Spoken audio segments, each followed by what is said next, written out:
오늘 말씀은요, 사도행전 12장 11절부터 25절까지 말씀입니다. 20번째 말씀이에요. 우리 함께 읽겠습니다. 이에 베드로가 정신이 들어 이르되 내가 이제야 참으로 주께서 그의 천사를 보내어 나를 헤롯의 손과 유대 백성의 모든 기대에서 벗어나게 하신 줄을 알겠노라 하여 깨닫고 마가라 하는 요한이 어머니 마리아의 집에 가니 여러 사람이 거기 모여 기도하고 있더라. 베드로가 대문을 두드린데 로데라 하는 여자아이가 영접하러 나왔다가 베드로의 음성인 줄 알고 기뻐하여 문을 미처 열지 못하고 달려 들어가 말하되 베드로가 대문 밖에 섰더라 하니 그들이 말하되 내가 미쳤다 하나 여자아이는 힘써 말하되 참말이라 하니 그들이 말하되 그러면 그의 천사라 하더라. 베드로가 문 두드리기를 그치지 아니하니 그들이 문을 열어 베드로를 보고 놀라는지라. 베드로가 그들에게 손짓하여 조용하게 하고 주께서 자기를 이끌어 옥에서 나오게 하던 일을 말하고 또 야고보와 형제들에게 이 말을 전하라 하고 떠나 다른 곳으로 가니라. 날이 새매 군인들이 베드로가 어떻게 되었는지 알지 못하여 적지 않게 소동하니 헤롯이 그를 찾아도 보지 못하매 파수꾼들을 신문하고 죽이라 명하니라. 헤롯이 유대를 떠나 가이사랴로 내려가서 머무니라. 헤롯이 드로와 시돈 사람들을 대단히 노여하니 그들의 지방이 왕국에서 나는 양식을 먹는 까닭에 한 마음으로 그에게 나와 왕의 침소 맡은 신하 블라스도를 설득하여 화목하기를 청한지라. 헤롯이 나를 택하여 왕복을 입고 단상에 앉아 백성에게 연설하니 백성들이 크게 부르되 이것은 신의 소리요 사람의 소리가 아니라 하거늘 헤롯이 영광을 하나님께 돌리지 아니하므로 주의 사자가 곧 친히 벌레에게 먹혀 죽으니라. 하나님의 말씀은 흥흥하여 더하더라. 바나바와 사울이 부조하는 일을 마치고 마가라 하는 요한을 데리고 예루살렘에서 돌아오니라. 아멘. 이 본문을 가지고 오늘 설교 제목은 어떤 것도 막지 못한다입니다. 저번 주에요, 하나님께서 천사를 보내 이 죽음의 위기에 있는 베드로를 탈출시켰어요. 천사가 베드로를 안전한 곳까지 데려다 주고요, 떠났어요. 베드로가 꿈인지 생시인지 어리둥절했어요. 천사가 떠난 후에야 정신이 들었어요. 그래서 11절에서 베드로가 이렇게 말해요.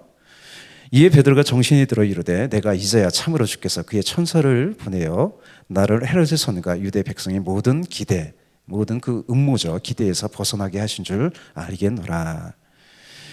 헤롯의 손에서 벗어났다는 것은요, 구원받았다는 거예요. 하나님께서요, 이 베드로를 죽이려는 헤롯과 유대 사람들의 악한 음모에서요, 베드로를 구원하셨습니다. 왜요? 아직 베드로에게 할 일이 남아있기 때문이에요. 여러분, 우리가 이 세상에 지금 살아있다는 것은요, 아직 내가 해야 할 사명이 있다는 거예요. 그러면 죽는다는 건 뭐냐면 우리는 언제 죽어요? 부르심을 받은 사람은요, 내가 죽는 그날이요, 내 사명이 다하는 날입니다. 그래서 아무리 어렵고 힘들어도 끝까지 사명을 다해서 충성하는 우리가 됐으면 좋겠어요. 아멘. 이 사건을 보면요, 출애굽 사건이 생각이 나요. 그죠? 그 애굽의 종살이에서 그 압지에서 하나님께서 큰 권능으로 구출하셨어요. 우리 출애굽기 한번 볼까요? 내가 애굽 사람에게 어떻게 행하였습니까? 내가 어떻게 독수리 날개로 너희를 업어 내게로 인도하였음을 너희가 보았느니라. 이 연약한 이스라엘 힘으로는요, 애굽에서 나올 수 없었습니다. 우리도 마찬가지죠. 이 죄의 압박, 세상의 그 권세의 압박에서요, 구원하신 분은요, 하나님이세요.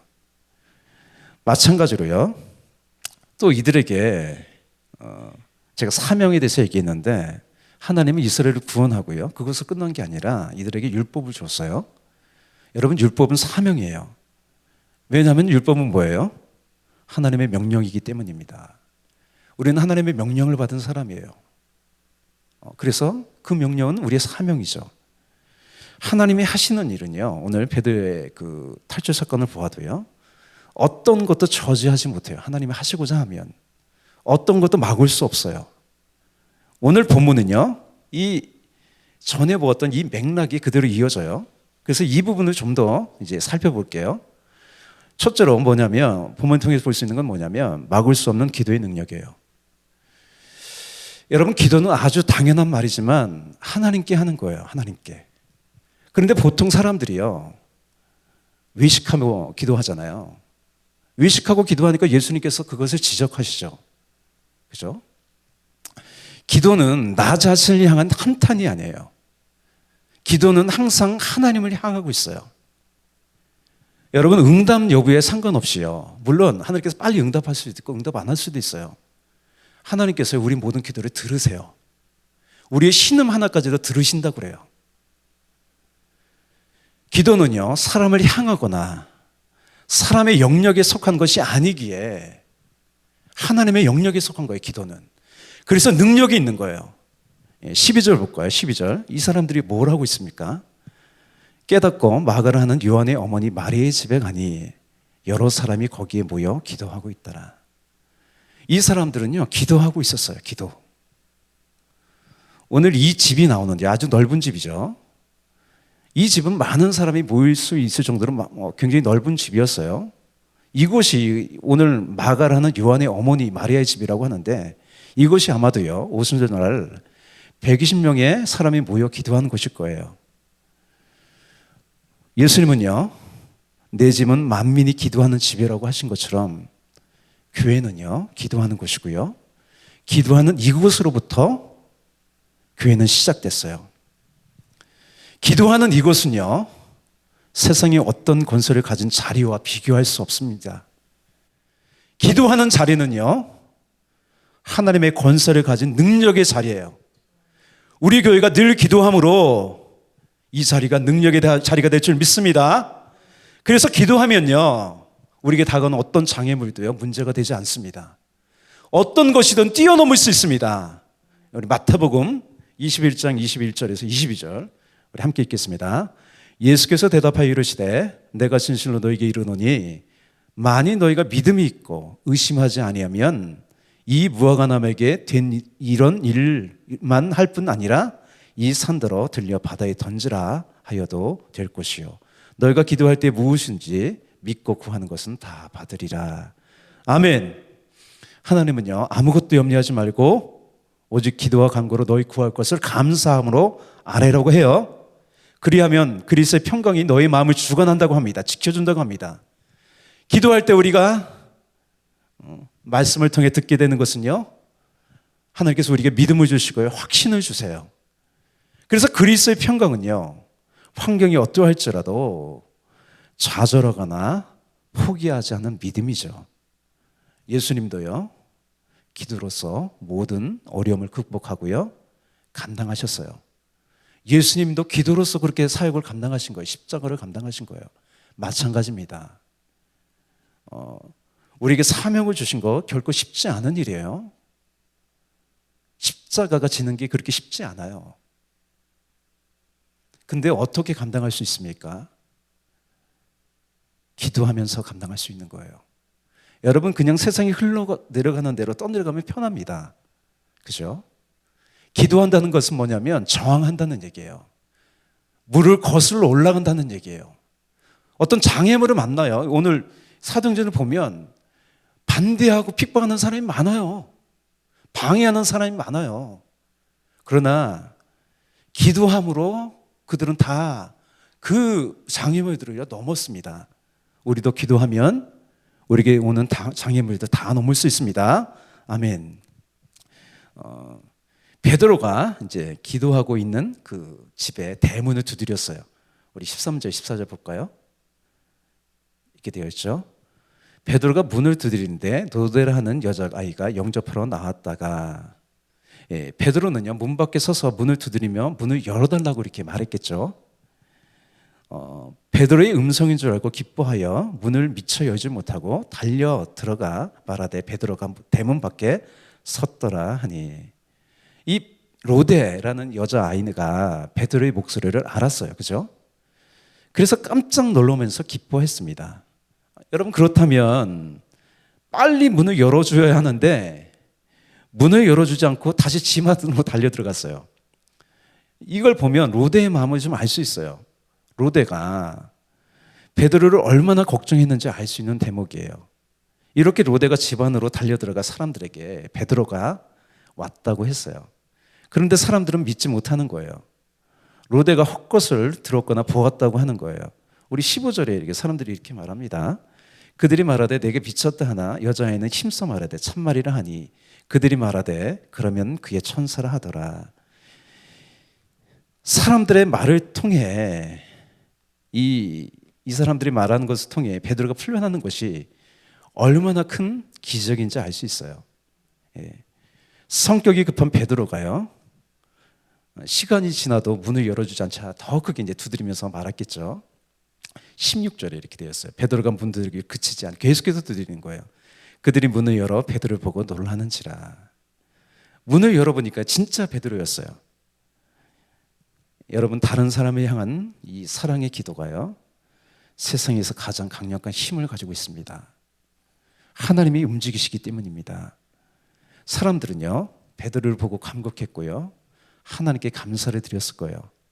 베드로가 이제 사람들을 진정시키고요, 어떻게 이제 감옥에서 나오게 되었는지 간증을 하는 거예요. 천사들이 와서 나를 깨우고 이렇게 옥문이 열리고 이렇게 왔다고 이렇게 간증을 했죠. 또 이 자리에 없는 예수님의 동생 야고보와 믿음의 형제들에게 이 소식을 전하라고 하는 거예요. 걱정을 했겠죠, 그죠? 많은 믿음의 형제들이. 그런데 이렇게 말하고 베드로가 어떻게 했냐면 바로 다른 곳으로 갔어요. 17절에 이렇게 되었어요. 17절. 베드로가 그들에게 손짓하여 조용하게 하고 주께서 자기를 이끌어. 끝에 보면 제가 얘기했죠. 다른 곳으로 가니라. 여러분, 이 부분에서 배울 것이 있습니다. 베드로가 죽다 살았으니 또 일주일간 생각에 걸린 감옥에서 갇혀서 고생했으니 실만도 하잖아요, 그죠? 하지만 베드로는요, 이내에 마음을 잡고요, 다음 행선지로 갔어요. 이것이 주님의 종된 자세입니다. 여러분, 일할 수 없는 날이 옵니다. 그때까지 우리는요, 일해야 돼요. 열심히 일해야 합니다. 열심히 주님의 영광을 위해서 달려가야 합니다. 예수님은요, 비유를 들어요, 참된 종의 모습을 이렇게 보여주셨어요. 누가복음 17장 7절에서 10절 이렇게 볼게요. 너희 중에 누구에게 밭을 갈거나 양을 치거나 하는 종이 있어 밭에서 돌아오면 그더러 곧 와 앉아서 먹으라 말할 자가 있느냐? 도리어 그더러 내 먹을 것을 준비하고 띠를 띠고 내가 먹고 마시는 동안에 수정 들고 너는 그 후에 먹고 마시라 하지 않겠느냐? 명한 대로 하였다고 종에게 감사하겠느냐? 이와 같이 너희도 명령받은 것을 다 행한 후에 이르기를 우리는 무익한 종이라 우리가 하여야 할 일을 한 것뿐이라 할지니라. 아멘. 오늘도 달리기 위해서 우리 이 자리에 나왔습니다. 아멘. 바울도요, 뒤에 있는 것을 잊어버리고요, 아무리 큰 일이 있더라도요, 뒤에 있는 것을 잊어버리고 어떻게 했어요? 앞에 있는 것을 바라보고 푯대를 향해서 달려갔습니다. 그렇다면 어디서부터 이런 열정이 나왔을까요? 그죠? 이것은요, 사람의 힘이 아니에요. 하나님이 주신 권능이에요. 성령께서 우리가 기도할 때요, 이런 열정을 우리에게 주세요. 이 성령의 불은요, 어떤 것도 끄지 못합니다. 계속해서 달리는 힘과 에너지를 주는 거예요. 우리 조용기 목사님 보세요. 그죠? 조용기 목사님이 그렇게 육신이 연약한 사람이지만 어떻게 그렇게 달릴 수 있었어요? 성령께서 그렇게 하신 거예요. 이 계속해서 달리는 힘과 에너지는 뭐냐면 참된 믿음과 소망과 사랑이에요. 성령께서 우리에게 주신 건 뭐냐면 믿음이에요, 믿음. 사람들은 다 믿고 살잖아요, 그죠? 돈을 믿고 살고, 근데 다른 믿음이죠. 또 영원한 소망을 우리에게 주세요. 또 영원한 사랑을 우리에게 주세요. 그것이 성령께서 우리에게 주신 에너지예요, 열정이에요. 이것이요, 뭐냐면 로마서 8장에서 이게 계속해서 로마서 8장 굉장히 중요한 말씀인데 뭐에 대해서 얘기하냐면 죄와 사망의 법을 이기는 생명의 성령의 법, 그 힘을 얘기하는데 쭉 보면요, 로마서 8장 보면 뭐냐면 믿음과 소망과 사랑이에요. 이 능력 막을 수 없습니다. 두 번째 뭐냐면 막을 수 없는 약속의 말씀이라는 거예요. 약속의 말씀. 이 한편 감옥에서 난리가 났습니다. 밤 동안에 있었던 일을 아무도 몰랐어요. 오늘 본문이 또 거기를 비추잖아요. 아침이 되어 베드로가 없어진 것으로 알고 소동이 일어났어요. 우리 18절 19절 볼까요? 날이 새매 군인들은 베드로가 어떻게 되었는지 알지 못하여 적지 않게 소동하니 헤롯이 그를 찾아도 보지 못하매 파수꾼들을 신문하고 죽이라 명하니라. 헤롯이 이대로 떠나 가이사랴로 내려가서 머무니라. 이 베드로를 죽이려던 헤롯도 적지 않게 놀랐어요. 헤롯과 유대인들의 음모대로 되지 않았어요. 유대에서 가장 힘을 가진 왕이요, 큰 소리를 쳐놓고요 우스운 사람이 되었어요. 헤롯이 화가 났고요 체면이 서지 않았어요. 그래서 기분이 좋지 않은 상태로요, 유대를 떠나 로마 총독이 머무는 가이사랴로 갔어요. 헤롯은요 오늘 보면 계속해서 자신을 위한 정치적인 행보를 계속해서 하는 거예요. 20절에 이렇게 되었어요.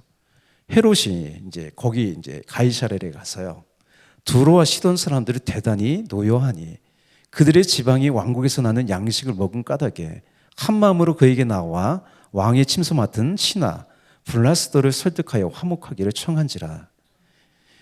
두로와 시돈은요 해변에 있는 도시예요. 농업보다는 물건을 사고 파는 상업이 발달한 도시였어요. 이곳 사람들에게 왜 헤롯이 화가 났는지 알 수 없어요. 추측해 보면 돈 문제죠, 돈 문제. 두로와 시돈 지방에 사는 사람들은요 솔로몬 시대부터 유대에서 식량을 공급했어요. 그래서 일종의 무역 마찰이 있었던 거죠.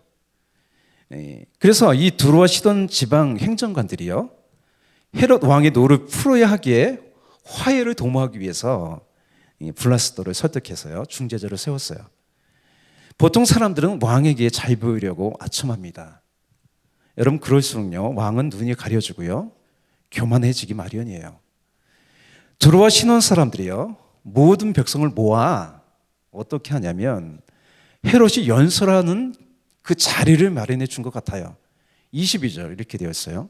헤롯이 나를 택하여 왕복을 입고 단상에 앉아 백성에게 연설하니. 헤롯이 왕복을 멋지게 차려입고요 높은 단상에 앉아 연설을 하는 거예요. 보통 왕들은 분위기를 잡고 말로서 사람들을 미혹합니다. 말을 잘하죠. 여러분 많은 정치인들은요 말장이에요, 말장이.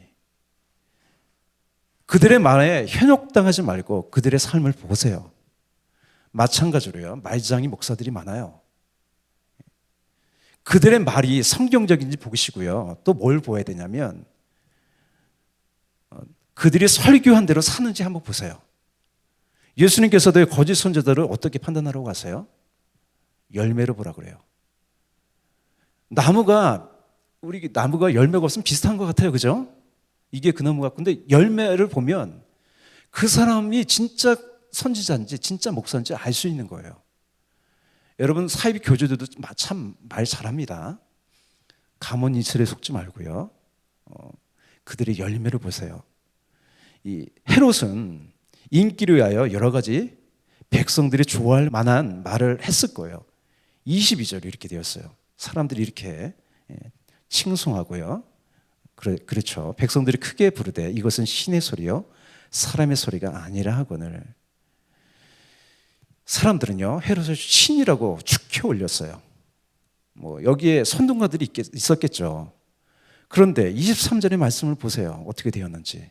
헤롯이 영광을 하나님께로 돌리지 아니하므로 주의 사자가 고치니 벌레에게 먹혀 죽으니라. 헤롯이 마음이 교만해질 대로 교만해졌어요. 정치적인 목적으로요 사람을 아무렇지도 않게 죽이는 왕이에요. 하나님께서 헤롯을 심판했습니다. 이 헤롯에게 끔찍한 질병이 생겼어요. 몸 안에 기생충이 생겨가지고요 고통 속에서 죽었어요. 이 사건은요 이 성경에만 기록되지 않았어요. 당시에 요세푸스라는 역사가가 있거든요. 거기에도 기록되어 있어요. 헤롯의 죽음에 이렇게 죽었다고 기록되어 있어요. 하나님은요 자신의 선하신 뜻대로 세상을 주관하십니다. 어떤 사람에게 권세를 주시지만 권세에는 반드시 책임이 뒤따라요. 하나님은 많이 준 자에게 많이 찾는다고 하세요. 더 큰 심판이 따라요. 권세자들이 그 권세로 악한 일을 하면 반드시 하나님의 심판이 있습니다. 이처럼 헤롯 대왕의 왕위를 이은 이 사람이 헤롯 아그리파 1세거든요. 이 사람이 30세의 젊은 나이에 비참하게 죽었어요. 여러분 본문을 보면요, 하나님의 말씀을 따라 사는 사람과 헤롯의 행보가 아주 극명하게 대조되어 있어요. 자신의 이익을 위한 헤롯과 이 하나님의 사람들의 행보는 다르죠. 그죠? 여러분, 선이 악을 이깁니다. 마지막 좀 볼게요. 이렇게 마무리가 돼요.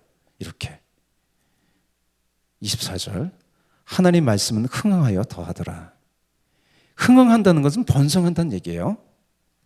이 말씀은 하나님의 뜻을 품은 사람들이 번성하는 것을 막을 수 없다는 거예요. 악인들을 꾀로 살아가는 사람들은요, 바람에 나는 겨와 같지만 하나님 말씀대로 순종하고 말씀 품고 사는 사람은요, 어떻게 돼요? 시냇가에 심은 나무처럼 번성한다는 얘기예요. 본문에 덧붙인 25절을 보면서 이제 말씀을 정리할게요. 25절에서 사람들의, 이 하나님의 사람들의 두 가지 아름다운 모습이 보여요. 이게 여기서 바나바와 사울이 부조하는 일을 마치고 마갈하는 요한을 데리고 예루살렘에서 돌아오니라. 이 바나바와 사울은 어떤 일을 했냐면, 형편이 어려운 예루살렘에 기근이 왔어요. 교회들을 순회하면서요, 구제연금을 받아서요, 어려운 예루살렘 교회를 도왔어요. 별과 같이 아름다운 인생이었어요. 또 어떤 일을 했어요? 어린 마갈을 데리고 왔어요. 여러분, 한 사람 세우는 것이요, 쉽지 않아요. 사람을 세우는 것이 건물을 짓는 것보다 어려워요. 많은 기도와 노력이 필요합니다. 예수님께서도요, 결국 12 제자를 세우시기 위해 그렇게 애쓰신 거예요. 그들을 끝까지 사랑하셨어요. 가장 귀한 사역이었어요. 사람을 세우는 것, 제자들을 세우는 것, 끝까지 사랑하셨어요. 결국 어떻게 됐습니까? 베드로 같은 이 사도들이 교회를 세운 거예요. 여러분, 말씀을 정리할게요. 어떤 것도요, 어떤 장애물도 기도의 능력을 막을 수 없습니다. 어떤 것도 그 약속의 말씀을 막지 못합니다. 이 시간에 성령님께서 우리 기도 가운데 오셔서 역사하십니다. 우리의 마음을 말씀으로 붙잡아 주십니다. 성령 충만하여 여러분, 성령의 능력으로 하루하루를 살아가기를 축복합니다. 아멘. 기도하겠습니다. 사랑과 은혜가 풍성하신 주님, 기도의 능력 막을 수 없습니다. 하나님 말씀을 따라 순종하는 삶, 아름다운 인생 막을 수 없습니다. 우리도 오늘 본문에 이 하나님의 사람들과 같이 우리 욕심대로 살지 아니하고 하나님 말씀에 따라 기도하면서 찬송하면서 말씀에 따라 순종하는 힘차게 나아가는 우리의 삶이 되게 하여 주시옵소서. 성령께서 이 시간에 놀랍게 역사하십니다. 우리에게 믿음과 소망과 사랑을 주십니다. 열정을 주십니다. 주님 인도하여 주시옵소서. 기도할 때 역사하여 주옵소서. 감사하고 찬양하며 예수님의 이름으로 기도합니다. 아멘.